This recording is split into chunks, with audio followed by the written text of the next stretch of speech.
नमस्कार दोस्तों, मैं हूं राकेश तिवारी। आप देख रहे हैं मानसरोवर न्यूज सीमांत की आवाज।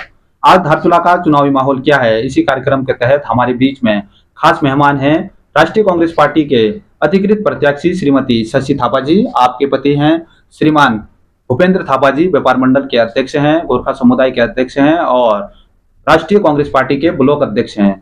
आपका आज खास वार्ता में हम बहुत बहुत स्वागत करते हैं। नमस्कार। सीमांत चैनल को बहुत बहुत धन्यवाद देती हूँ।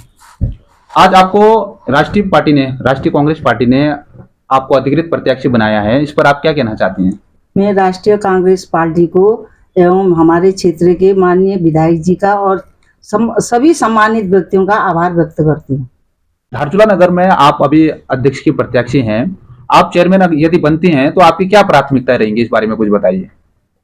सर्वप्रथम तो मैं धारचूला नगर में जो सबसे पहले ये समस्या है कि सीवर लाइन की, मैं अपने सभी जितने भी वार्ड हैं धारचूला में, उनको वार्ड मेंबरों के साथ मिलकर नगरवासी के सम्मानित व्यक्तियों को लेकर उनको सीवर लाइन की सुविधा देने की कोशिश करूंगी। के बाद जो है घरदार वार्ड, तहसील वार्ड जो नीचे नदी के तरफ से कटाव हो रहा, तटबंध के ऊपर में जो है सुरक्षा दीवार बनाने का प्रयास करूंगी। और इतने सालों से व्यापारी भाइयों की मांग है कि हमारा जो है एक कार्यालय होना चाहिए। साथ ही में नगर अध्यक्ष बनने के बाद सबसे पहले व्यापार भाइयों के लिए एक कार्यालय खोलने की कोशिश करूंगी। मैं अब सबसे पहले ये नगर में जो कर व्यापारी कर लगे हैं, संपत्ति कर लगे हैं, भवन कर लगे हैं, सभी मेंबरों को बैठाकर और सम्मानित नगर के व्यक्तियों को बैठाकर उनकी समीक्षा की जाएगी और उसके बाद उनको राहत देंगे। हमारे नगर में आए दिन घटनाएं घटित हो रही हैं। कहीं पर एक्सीडेंट हो रहे हैं, कहीं पर चोरी हो रही है, कहीं पे कई चीजें हैं। सीसी कैमरा न होने से ये घटनाएं आए दिन बढ़ती जा रही हैं। इसलिए जो है हम नगर में पद मिलने पर सभी जगह जहां जहां पे आवश्यक होगा वहां पर सीसी कैमरा लगाएंगे। नगर क्षेत्र में सबसे ज्यादा जाम की समस्या है। यातायात इतना ज्यादा हो गया है कि एक कदम चलना भी मुश्किल हो गया है। इसलिए मैं सबसे पहले शासन प्रशासन के सहयोग से टैक्सी स्टैंड का निर्माण करूंगी। मैं जो आज छोटे छोटे बच्चे नशे की ओर जा रहे हैं, उनको विभिन्न खेलों के द्वारा और उनको इसके परिणामों के बारे में बताकर उनको कोचिंग देने के लिए प्रयास करेंगे। इस क्षेत्र में जो धारचूला क्षेत्र में आए दिन पानी की जो है व्यवस्था जो है सुचारू रूप से नहीं होती। कभी कभी कहीं पानी बंद हो जाता है, कहीं पर पानी गंदा आता है। इसके लिए मैं जो है शुद्ध पानी के लिए एक वाटर फिल्टर की व्यवस्था करूंगी और पानी सुचारू रूप से सबके यहाँ आए, उसके लिए मैं एक प्लम्बर की भी व्यवस्था करूंगी। और साथ ही साथ जो विद्युत जो बाधित होती है हमारे नगर क्षेत्र में, उसके लिए मैं एक इलेक्ट्रिशियन की भी व्यवस्था करूंगी। जो मेरे इस नगर क्षेत्र के पर्यावरण मित्र हैं, जिनके पास भवन की व्यवस्था नहीं है, उनके लिए भवन की व्यवस्था मैं करूंगी। और जो लंबे समय से स्थायी नियुक्ति के लिए मांग कर रहे हैं, उन पर्यावरण मित्रों के लिए मैं जो है सरकार से विशेष अनुरोध करने की कोशिश करूंगी और उनको नियुक्ति दिलाने का प्रयास करूंगी। जो इस क्षेत्र में हमारे जो काफी लंबे समय से तिब्बत और भारत का जो व्यापार बंद हो चुका है, मैं सरकार से अनुरोध करके उन जो भाइयों का विगत कई वर्षों से व्यापार बंद हो चुका है, उनको सरकार से अनुरोध करके उनको खुलवाने की कोशिश करूंगी, ताकि आगे जो है पहले की तरह वो अपना व्यापार कर सके। और हमारे इस नगर क्षेत्र में इतनी ज्यादा आबादी है, दूर दराज के गांव हैं, जहां से जो है मरीज आते हैं। धारचूला में चिकित्सकों की कमी से आए दिन जो है मरीज यहाँ से रेफर करे जाते हैं। किसी के पास धन की व्यवस्था नहीं होती, कोई जा नहीं पाता है, कई घटनाएं होती है। इसलिए मुझे अपनी जनता के साथ जो है चिकित्सकों की मांग करनी है। और जो है प्रसवकालीन जो महिलाएं आती हैं यहाँ पे, वो आए दिन वो रेफर होती हैं यहाँ से, क्योंकि यहाँ पे अल्ट्रासाउंड की मशीन तो है लेकिन डॉक्टर की व्यवस्था नहीं है। एक जो है यहाँ पे जो है व्यवस्था जो है मेरी एक जो है डॉक्टर दीदी हैं कुसुम भट्ट, उनकी जो है हफ्ते में एक दिन व्यवस्था होती है। लेकिन अगर परमानेंट यहाँ पर अल्ट्रासाउंड का डॉक्टर हो और परमानेंट चिकित्सक हो तो जो है यहाँ से आए दिन जो है मरीजों को बाहर नहीं जाना पड़ेगा। मैं सबसे पहले जनता को लेकर उनकी मांग करूंगी और फिर भी मांग पूरी नहीं होगी तो मैं जनता को साथ लेके, नगर वासियों को साथ लेके मैं आंदोलन करने के लिए भी तैयार हूँ कि यहाँ पर जो है चिकित्सकों की व्यवस्था हो। और मेरे इस नगर क्षेत्र में विभिन्न समुदाय के लोगों के लिए मैं जन मिलन केंद्र बनाऊंगी और साथ ही इस नगर क्षेत्र के जितने भी वार्ड है, मतलब 7 वार्डों के लिए मैं सोलर लाइट लगाऊंगी और असहाय लोगों के लिए रैन बसेरा और पूर्व सैनिकों के लिए एक आवास का निर्माण करूंगी।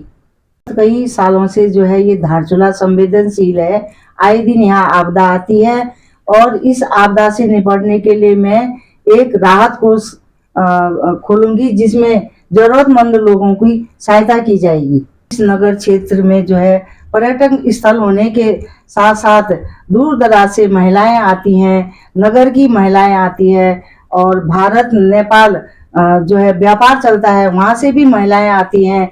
सब सुविधा के बावजूद भी महिलाओं के लिए शौचालय की व्यवस्था नहीं है। मैं सबसे पहले महिलाओं के लिए विशेषकर शौचालय का निर्माण कराऊंगी। साथ ही साथ जो हमारे युवा हैं यहाँ के बेरोजगार बच्चे, उनके लिए फड़ देकर उनका रोजगार आगे बढ़ाने का प्रयत्न करूंगी।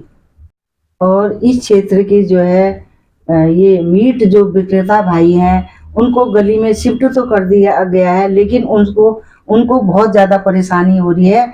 उनके लिए भी मैं अन्यत्र कहीं क्या कहते हैं, उनको अन्यत्र कहीं सुविधाजनक जगह पे बैठाने का प्रयास करूंगी। अपने इस नगर क्षेत्र की बेटियों के लिए, बहनों के लिए, महिलाओं के लिए विभिन्न प्रकार की ट्रेनिंग, जैसे ये आर्ट है, चटाई है और ये क्या कहते हैं सिलाई है, ब्यूटी पार्लर है, कितने प्रकार के जो प्रशिक्षण है उनको देने का प्रयास करेंगे हम। हमारे इस नगर क्षेत्र में 108 है, लेकिन 108 भी अन्य स्थानों पर गई होती है। उस समय जो है आम नागरिकों को जब स्वास्थ्य किसी का अचानक खराब हो जाता है तो एम्बुलेंस की व्यवस्था नहीं है।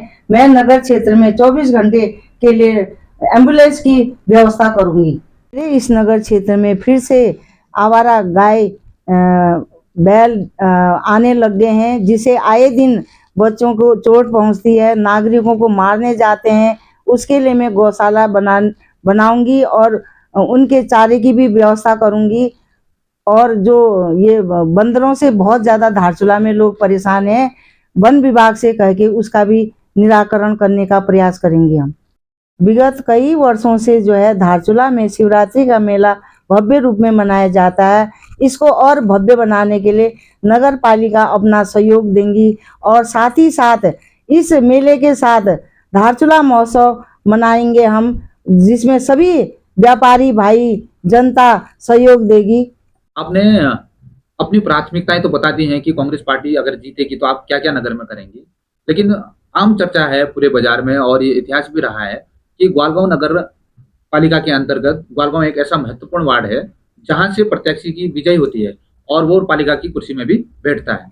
तो ऐसे में आप ग्वालगांव में चुनाव अभियान आपका कैसा चल रहा है और आपके लिए क्या प्राथमिकता रहेगी ग्वालगांव के लिए? सबसे पहले तो मैं ग्वालगांव अपने नगर ग्वालगांव वार्ड से मैं बिलोंग करती हूँ और ग्वालगांव मेरा घर है और ग्वालगांव के सभी परिवार वालों को मेरे साथ आशीर्वाद है। मैं उनका बहुत बहुत धन्यवाद करना चाहती हूँ और गांव में जो भी समस्या होंगी सबके साथ बैठकर सबके विचारों से, जितने भी मेरे सम्मानित बुजुर्ग लोग हैं ग्वालगांव के, उनके आशीर्वाद से जो है मुझे जो है आगे चलना है। उन्हीं को लेकर मैं उनकी समस्याओं का समाधान करूंगी। नालियां हैं, सीवर लाइन है, नीचे तटबंध है, रास्ता है, मैं सब करूंगी। उनका आशीर्वाद मेरे साथ है, उनका जो है मैं आजीवन धन्यवाद करती हूँ। वार्ता के अगले क्रम में मेरा एक व्यक्तिगत और थोड़ा सा कठिन सवाल है कि धारचूला नगर में जो आपके विपक्षी हैं या कुछ लोग ऐसी चर्चा कर रहे हैं कि एक तो आप सक्रिय राजनीति से नहीं जुड़ी रही और दूसरा आपके जो पति हैं श्रीमान भूपेंद्र थापा जी वो आपका चुनाव लड़ रहे हैं। कुछ लोग ऐसा बोल रहे हैं कि शशि थापा मैदान में नहीं है, भूपेंद्र थापा आपका चुनाव लड़ रहे हैं, तो इस पर आप क्या कहना चाह रही हैं? देखिए, सबसे पहले तो मैं ये कहना चाहूंगी कि मैं आज तक जो थी सरकारी विभाग में काम कर रही थी, शिक्षिका थी मैं। और जो है मैं राजनीतिक नहीं कर सकती थी। अब मैं रिटायरमेंट हो गई हूँ। और मेरे जो है पति के कार्य जो इतने विगत वर्षों से, इतने सालों से दिन रात जनता के लिए, कोई गरीबी नहीं देखा, कोई अमीरी नहीं देखा, कोई छोटा नहीं देखा, कोई बड़ा नहीं देखा। उनके लिए रात के 12 बजे 2 बजे दिन में रात में परिवार नहीं देख के उन्होंने जनता के लिए कार्य करा। और मुझे आज जो है कांग्रेस पार्टी से जो है टिकट दे दिया। तो जो है मैं भी अब उनसे से कंधा मिला के उनके कार्यों को आगे बढ़ाने की कोशिश कर रही हूँ। और जो जनता से उन्होंने जो है मेरे पति ने वादा किया है और वो पूरा करेंगे और मैं पूरा करूंगी उनके साथ। और बाकी जो है विपक्ष पार्टी क्या कहते हैं क्या नहीं कहते हैं कोई नहीं, मैं जो है समाज के लिए उनके साथ खड़ी हूँ, क्योंकि मेरे पति ने इतने सालों से जो है जनता की सेवा करी है। और मैं इसलिए जो है उनके साथ, उनके कार्यों को जो उन्होंने वादा किया है वो पूरा करेंगे, मैं पूरा करूंगी। इतना मैं जनता से अपील करती हूँ कि मुझे जो है आशीर्वाद दे और आगे भी उनका छत्र छाया हमारे ऊपर बनी रहे, यही कहना चाहती हूँ। कांग्रेस पार्टी में आपके साथ ही अन्य भी दावेदार थे और ऐसे में कांग्रेस की महिला जिला अध्यक्ष नंदा बिष्ट जी को टिकट नहीं मिला। उन्होंने बागी के तौर पर अपना नामांकन भी किया और हालांकि आपका उन्होंने अब समर्थन किया है, लेकिन इसको आप कैसे देखते हैं? इसको कोई चुनौती आप मानते हैं या आप इसको कैसे देखते हैं इस पूरे मामले को? देखिए, ऐसा है, मैं जो है सरकारी विभाग में थी। मैं जो है कुछ नहीं जानती थी राजनीति के बारे में। तो ये विगत कई वर्षों से जो है कांग्रेस पार्टी की जिलाध्यक्ष रही है।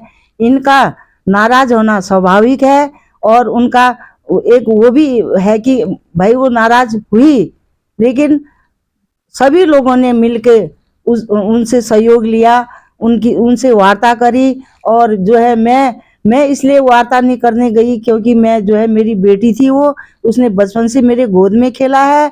और जो है मैंने कह भी दिया था वो बेटी है मेरी और लड़की के बराबर है। वो नाराज होगी तो कितने दिन के लिए होगी, थोड़े ही दिन के लिए नाराज होगी, लेकिन सभी सहयोगियों के द्वारा उसने सोचा समझा। उसका भविष्य जो है अभी बहुत छोटी उम्र की है, उसका भविष्य तो अभी आगे सुनहरा होना है। और जो है हमको जो है समर्थन देके उन्होंने बहुत बड़ा पुण्य का काम करा है। और हम जिंदगी भर उस ऋण को जो है नहीं तार सकते हैं, लेकिन जब तक हम रहेंगे उस बेटे के लिए, उस बेटी के लिए जो भी सहयोग होगा हम करेंगे। त्याग ऐसा कोई उसकी जगह कोई और होता नहीं कर सकता था, लेकिन उन्होंने भी जो है हमारी गोद में खेला है, समझा है, अपने अंकल का काम देखा है। उन्होंने इतने वर्षों से काम कर रहे हैं, क्योंकि ये जो है चांस लास्ट था तो उन्होंने मौका दिया, उसका बहुत बहुत धन्यवाद करते हैं, उसके मैं आभारी रहूंगी। मैं क्या, मेरे पूरा परिवार उसका आभारी रहेगा। और हम जो है उसको उसके आगे सिर झुकाते हैं कि उसने इतना बड़ा त्याग करा है। और उस बेटी के लिए हम भी आगे सोचेंगे, सहयोग देंगे, जहां तक हो सकेगा उसका पूरा समर्थन देंगे हम, जब तक हैं इस दुनिया में। धारचूला नगर में जो अभी पालिका के चुनाव बिल्कुल अब चरम पे पहुंच गए हैं, ऐसी परिस्थिति में जो बाहर से लोग आकलन कर रहे हैं, एक कांग्रेस के बागी हैं, पूर्व ब्लॉक प्रमुख हैं होशियार खेर जी, और उनकी जो धर्मपत्नी है हेमा देवी, वो भी चुनावी मैदान में है। तो जनता और जो आपके विपक्षी लोग हैं उन लोगों का ऐसा आकलन है कि क्योंकि वो कांग्रेस परिवार से आते हैं तो वो उनके चुनाव लड़ने से आपको नुकसान होने वाला है, तो इस पर आप क्या कहेंगे? देखिए, मैं किसी भी टिप्पणी नहीं करना चाहती हूँ। इससे पूर्व जो है जो ब्लॉक प्रमुख रहे हैं वो कांग्रेस के टिकट पे, और इससे पहले जो है हमारी शिक्षिका दीदी, उनकी माताजी जो है वो भी कांग्रेस से ही जो है नगर पालिका अध्यक्ष रह चुकी हैं। पूरी जनता का हमारे साथ सहयोग है और पूरी जनता के सहयोग से जो है कांग्रेस पार्टी जो है भारी मतों से जीतेगी। और मैं किसी पे कोई टिप्पणी नहीं करना चाहती हूँ। वार्ता के अंत में अब आप धारचूला की जनता से क्या अपील करना चाहते हैं? मैं अपने नगर के समस्त देवतुल्य जनता का आभार प्रकट करना चाहती हूँ। उनका बहुत सहयोग मिला, बहुत प्यार मिल रहा है और आगामी 23 जनवरी को हाथ पर मोहर लगा के भारी मतों से विजयी बनाए और जो भी कांग्रेस पार्टी ने जो वादे करे हैं हम पूरा करेंगे। बहुत बहुत प्यार मिल रहा है। बहुत बहुत धन्यवाद आप लोगों का। भारी मतों से कांग्रेस को वोट दें, हाथ पे मोहर लगाएं। बहुत बहुत धन्यवाद।